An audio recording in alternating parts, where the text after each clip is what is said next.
By the time the sheriff's deputy slapped a bright red stop work court order notice on the spa's glass doors, the grand opening banner was only halfway up.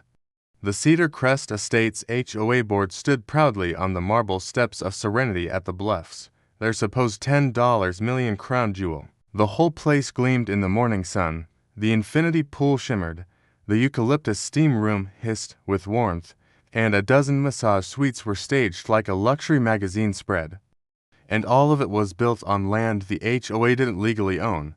Deputy Morales raised the paperwork and read aloud. By order of the court's emergency injunction, all construction and use of Parcel 17B is to stop immediately.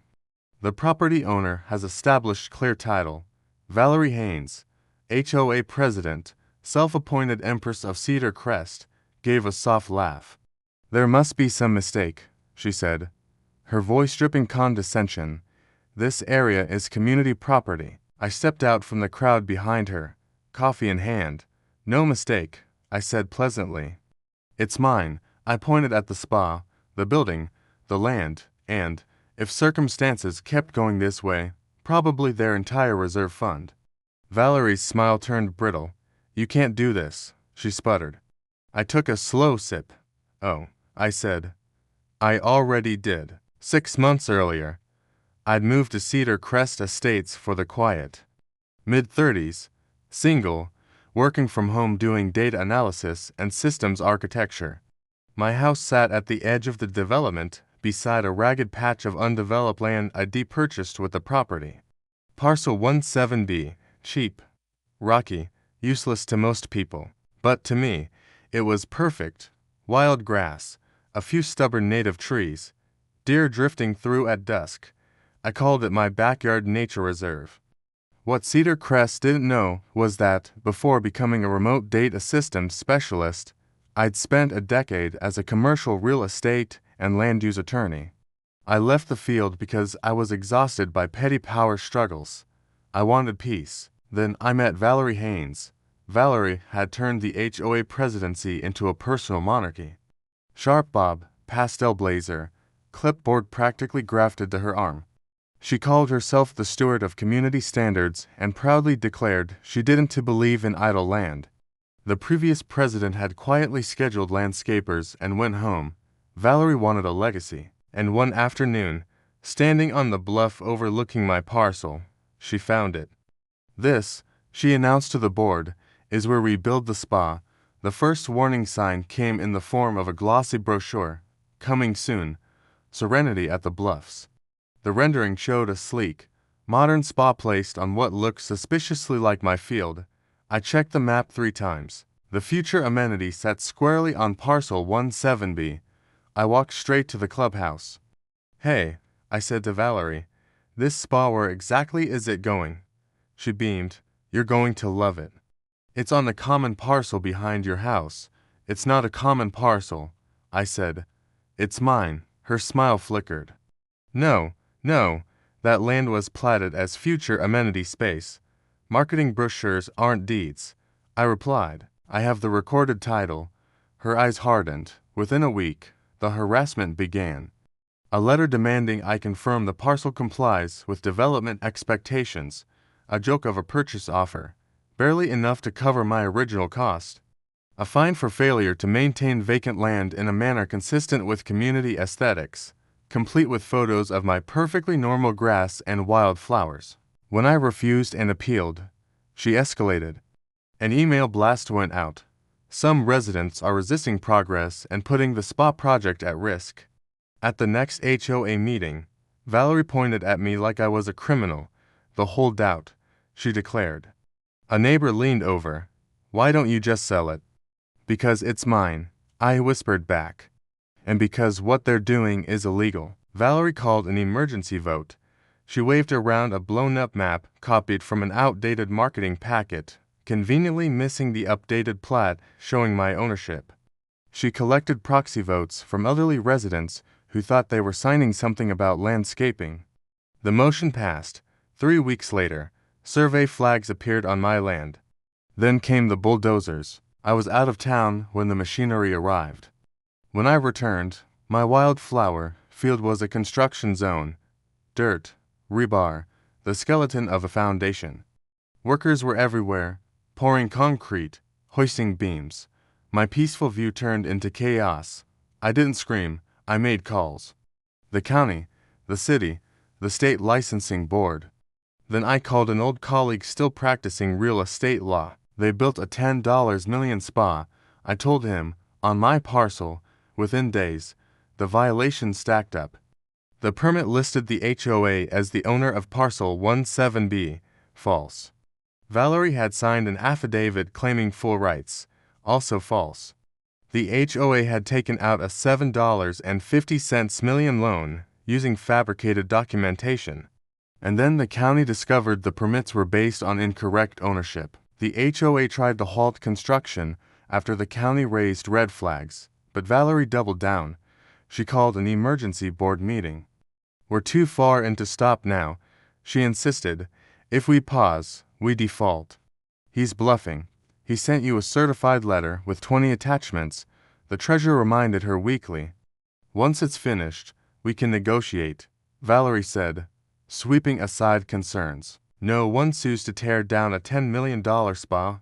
Later, when I read the meeting minutes, I actually smiled. She'd unknowingly drafted the heart of my closing argument. 3 months later, Serenity at the Bluff stood fully completed and the HOA was financially gutted. Construction overruns had wiped out their reserves. Valerie, ever confident, reassured the residents. We just need a few strong opening months, but she had no idea what I'd been doing in the background. I'd filed a quiet title action with every supporting document color-coded, county records, plat maps, surveys, closing papers. I sent the lender a devastating packet that proved the HOA didn't own the collateral they depledged. And then I took the quietest, most devastating step of all. I bought the loan. The bank, eager to get rid of a problem note, sold it at a steep discount to an anonymous LLC. I was the managing member of that LLC, so now I owned the land and controlled the debt on the structure they illegally built on it. At the hearing, the judge listened, exhaled, and turned to Valerie. Let me be sure I understand, the judge said. You were informed in writing that the HOA did not own this parcel. You proceeded anyway and built a structure on someone else's land. Valerie lifted her chin. It was for the community. The judge shifted his gaze to me. Mr. Park, what relief are you seeking? I read calmly from my motion. Immediate injunction stopping all HOA use of my property, formal recognition of my ownership, and permission to pursue damages for trespass, slander of title, fraudulent encumbrance, and the spa building. The judge asked, We'll address that in the next phase. Your Honor. Valerie gave a brittle, nervous laugh. He can't take our spa. The judge leveled his gaze at her. Ma'am, if he owns the land and controls your loan, he's already halfway there. Which brings us back to opening day balloons, ribbon, and a sheriff with legal papers. A friend at the local paper had run a front-page article, HOA builds luxury spa on the wrong property. Outlawyered by quiet guy next door as Deputy Morales taped the stop work order to the door. Residents crowded around, murmuring. This is ridiculous, Valerie snapped. We have paying members. I stepped onto the spa's marble steps. Just an update, I said. As of yesterday's hearing, the court confirmed I'm the sole owner of parcel 17B. Additionally, my company now holds the note on this building. The HOA is in default. A collective gasp rippled through the crowd. Deputy Morales continued. Effective immediately, Cedar Crest HOA and its board are prohibited from entering this property without the owner's written permission. You can't do this, Valerie shrieked. We built this for you. I asked you not to build anything. I reminded her. You did it anyway on my land with fraudulent paperwork. The district attorney investigators stepped forward. Miss Haynes, one said, we need to discuss the loan documents, the ownership affidavit you signed, and the fund transfers. Someone whispered, criminal. The aftermath was swift. The HOA was ordered to vacate the spa.